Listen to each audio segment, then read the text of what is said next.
Hi all അസ്സലാമു അലൈക്കും. ഇന്ന് ഞാൻ വന്നിട്ടുള്ളത് ചക്കപ്പം എന്നൊരു റെസിപ്പി ആയിട്ടാണ്. നമ്മുടെ ചക്ക കൊണ്ടുണ്ടാക്കുന്ന ഒരു അടിപൊളി വിഭവമാണ്.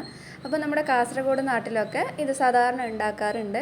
നിങ്ങളുടെ നാട്ടിലൊക്കെ ഉണ്ടാക്കുന്നുണ്ടെങ്കിൽ ഒന്ന് കമൻറ്റ് ചെയ്തേക്കാം കേട്ടോ. അപ്പോൾ നമുക്കിതെങ്ങനെയാണ് ഉണ്ടാക്കുന്നതെന്ന് നോക്കാം. പിന്നെ ഇത് ഉണ്ടാക്കാൻ വേണ്ടിയിട്ട് നമുക്ക് കുറേ ഇൻഗ്രീഡിയൻസ് ഒന്നും വേണ്ട. മൈദ നമ്മൾ തീരെ ഉപയോഗിക്കുന്നില്ല, പച്ചരി കൊണ്ടാണ് ഉണ്ടാക്കുന്നുള്ളത്. അതേപോലെ പച്ചരിയും ശർക്കരയും പിന്നെ തേങ്ങയും ഉണ്ടെങ്കിൽ മതി. അപ്പോൾ നമുക്ക് ഇതെങ്ങനെയാണ് ഉണ്ടാക്കുന്നതെന്ന് നോക്കാം. അതിന് വേണ്ടിയിട്ട് ഞാനിപ്പോൾ 2 കപ്പ് പച്ചരി ഒരു 4 മണിക്കൂർ കുതിർത്തെടുത്തിട്ടുണ്ട്. കഴുകി എടുത്തിട്ടുള്ളതാണ് കേട്ടോ. അപ്പോൾ ഇനി നമുക്കിത് അരക്കണം. അതിലേക്ക് കുറച്ച് ചക്ക കൂടി വേണം. ഞാനിപ്പോൾ ഒരു 10 ചോള ചക്ക കുരുവൊക്കെ കളഞ്ഞിട്ട് കുറച്ചൊന്ന് കഴുകിയെടുത്തിട്ടുണ്ട്. ഇതുപോലെ കുരുവൊക്കെ കളഞ്ഞതിന് ശേഷം ചെറിയ പീസസ് ആക്കിയിട്ട് ഇങ്ങനെ ഒരു 3-4 പീസ്, ഒരു ചോളയെ 3-4 പീസ് ആക്കിയിട്ട് എടുക്കുക. ഇനി ഇതുപോലെ മധുരത്തിന് ആവശ്യമായിട്ട് ഞാനിപ്പോൾ ബെല്ലാണ് എടുത്തിട്ടുള്ളത്. ഇതിലിപ്പോൾ ഒരു 3 അച്ച് വെല്ലം ഞാൻ ഇതേപോലെ ചെറിയ പീസാക്കി ഇട്ട് കൊടുത്തിട്ടുണ്ട്. നമുക്ക് മിക്സിയിൽ അരക്കാനുള്ളതാണ്. അപ്പോൾ ഇതേപോലെ ചെറിയ പീസാക്കിയിട്ട് തന്നെ എടുക്കണം. പിന്നെ നമ്മളിതിലേക്ക് വെള്ളം ഒട്ടും ഒഴിച്ചു കൊടുക്കുന്നില്ല. നമ്മൾ ചക്കയും വെല്ലയും അതിലുണ്ടാകുന്ന വെള്ളത്തിൽ മാത്രമാണ് നമ്മളിപ്പോൾ ഇത് അരച്ചെടുക്കുന്നുള്ളത്. ഒട്ടും വെള്ളം ചേർക്കാൻ പാടില്ല. അപ്പോൾ ഇത് തന്നെ നമുക്ക് നല്ല ലൂസായിട്ട് കിട്ടും.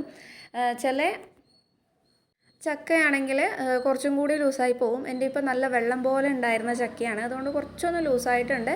ചില ചക്കയാണെങ്കിൽ നല്ല കറക്റ്റ് പാകത്തിന് തന്നെ നമുക്ക് അരഞ്ഞിട്ടാകുമ്പോഴത്തേക്ക് കിട്ടും. ഇതേപോലെ ഏറ്റവും അടിയിലായിട്ട് ചക്ക ഇട്ട് കൊടുക്കണം. അതിൻ്റെ മേലെ ബെല്ലം ഇട്ട് കൊടുക്കുക. അതിൻ്റെ മേലെയാണ് നമ്മൾ പച്ചരി ഇട്ട് കൊടുക്കേണ്ടത്. അപ്പോൾ ഞാൻ കുറച്ചൊന്ന് പച്ചരി ഇട്ടിട്ട് ഇതേപോലെ അരച്ചെടുത്തിട്ടുണ്ട്. ഒട്ടും വെള്ളം ചേർത്തിട്ടില്ല. പിന്നെ നിങ്ങൾക്ക് വേണമെന്നുണ്ടെങ്കിൽ ഇതിലേക്ക് ഒരു 2 ഏലക്കായ കൂടി ചേർത്ത് കൊടുക്കാം കേട്ടോ. ഞാനിപ്പോൾ ഒരു ചക്കയുടെ മണം മാറാതിരിക്കാൻ വേണ്ടിയിട്ട് ഞാനത് ചേർത്ത് കൊടുത്തിട്ടില്ല. ഇനി ബാക്കിയുള്ള പച്ചരിയും കൂടി ഇതിലേക്ക് ഇട്ടിട്ട് അരച്ചെടുക്കുന്നുണ്ട്. ആദ്യം ഇതിൽ മുഴുവൻ കൊള്ളാത്തത് കൊണ്ടാണ് ഞാൻ കുറച്ച് ഇട്ടിട്ട് അരച്ചെടുത്തിട്ടുള്ളത്. അപ്പോൾ ഇതേപോലെ ബാക്കി കൂടി ഇട്ട് കൊടുത്തിട്ടുണ്ട്. ഇനി എല്ലാം കൂടെ ഒട്ടും വെള്ളം ചേർക്കാതെ തന്നെ നമുക്കിതെല്ലാം കൂടെ നന്നായിട്ട് പേസ്റ്റായിട്ട് അരച്ചെടുക്കണ്ട. എനിക്കത് പറയാൻ മറന്നുപോയി. കുറച്ച് തരി പോലെ വേണം. പച്ചരി നമ്മൾ ഒരു ഇഡലിക്കൊക്കെ അരക്കുന്ന ആ ഒരു രീതിയിൽ കുറച്ച് തരിയായിട്ട് തന്നെ വേണം. ഒട്ടും ഫൈനായിട്ട് അരച്ചെടുക്കാൻ പാടില്ല. അപ്പോൾ നമുക്കത് കഴിക്കുമ്പോൾ ഒരു ടേസ്റ്റ് കിട്ടില്ല. അപ്പോൾ ഇതേപോലെ തരിയായിട്ട് ഞാൻ എല്ലാം കൂടി അരച്ചെടുത്തിട്ടുണ്ട്. ഇനി ഞാൻ ഇതെല്ലാം കൂടി ഒരു പാത്രത്തിലേക്ക് മാറ്റി കൊടുത്തിട്ടുണ്ട്. ഇനി ഇതിലേക്ക് വേണ്ടത് തേങ്ങയാണ്. ഞാനിപ്പോൾ ഇവിടെ ഒരു 3/4 കപ്പോളം തേങ്ങ കൊത്ത് ചേർത്ത് കൊടുത്തിട്ടുണ്ട്.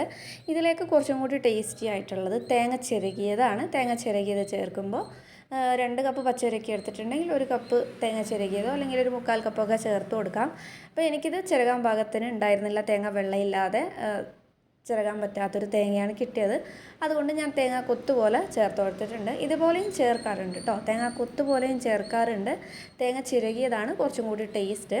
അപ്പോൾ ഇതേപോലെ എല്ലാം കൂടി നല്ല രീതിയിൽ തന്നെ മിക്സ് ചെയ്തെടുത്തിട്ടുണ്ട്. ചക്ക ഇപ്പോൾ 2 കപ്പിന് 10 ചോള ചക്ക തന്നെ വേണമെന്നില്ല. വെള്ളം ഒട്ടും ചേർക്കാതെ ആദ്യം ഒന്ന് അരച്ചെടുക്കുക. എന്നിട്ട് മതിയാകുന്നില്ലെങ്കിൽ വീണ്ടും ചക്ക ചോള തന്നെ ചേർത്ത് കൊടുക്കണം. വെള്ളം ചേർക്കരുത് കേട്ടോ. ആ ചക്ക ചേർക്കുമ്പോഴാണ് നമുക്കതിൻ്റെ ശരിയായ ടേസ്റ്റ് കിട്ടുക.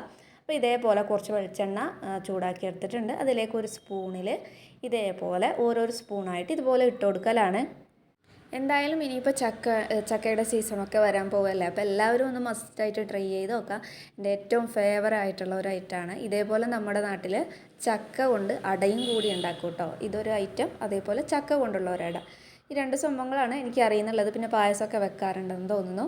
അപ്പോൾ ഇതെന്തായാലും എല്ലാവരും ഒന്ന് മസ്റ്റായിട്ട് ട്രൈ ചെയ്ത് നോക്കാം. എല്ലാവർക്കും എന്തായാലും ഇഷ്ടപ്പെടും. ചക്കയുടെ ആ ഒരു മണവും എല്ലാം കൂടി നല്ല അടിപൊളി ടേസ്റ്റാണ്.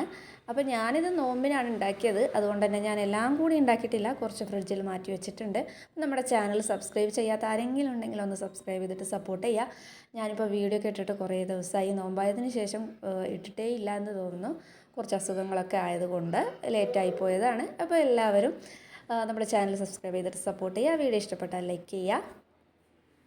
പിന്നെ ഇതേപോലെ നമ്മൾ ഒഴിച്ചതിന് ശേഷം ഒരു സൈഡ് നല്ലപോലെ മുരിഞ്ഞതിന് ശേഷം മറ്റേ സൈഡ് ഇട്ട് കൊടുക്കുക.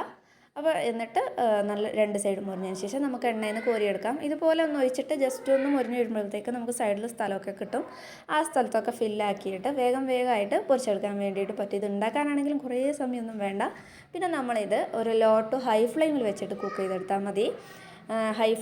ലോ ടു മീഡിയം ഫ്ലെയിമിലിട്ടിട്ട് കുക്ക് ചെയ്തെടുത്താൽ മതി കേട്ടോ. ഹൈ ഫ്ലെയിമിലിടണ്ട. അപ്പോൾ ഉള്ളു വേവാതെ ചിലപ്പോൾ അങ്ങനെ ആവാൻ സാധ്യതയുണ്ട്. പിന്നെ ഇത് നമ്മളൊരു സ്പൂണേ ഒഴിക്കുന്നുള്ളൂ. അതുകൊണ്ട് തന്നെ വേഗം വെന്ത് വരും. അപ്പോൾ എല്ലാവരും ട്രൈ ചെയ്ത് നോക്കുക. നിങ്ങളുടെ വിശേഷങ്ങളൊക്കെ കമൻ്റായിട്ട് അറിയിക്കുക. വീണ്ടും നല്ലൊരു വീഡിയോ ആയിട്ട് വരാം. അതുവരെ എല്ലാവർക്കും ബായ്. അസ്സലാമു അലൈക്കും.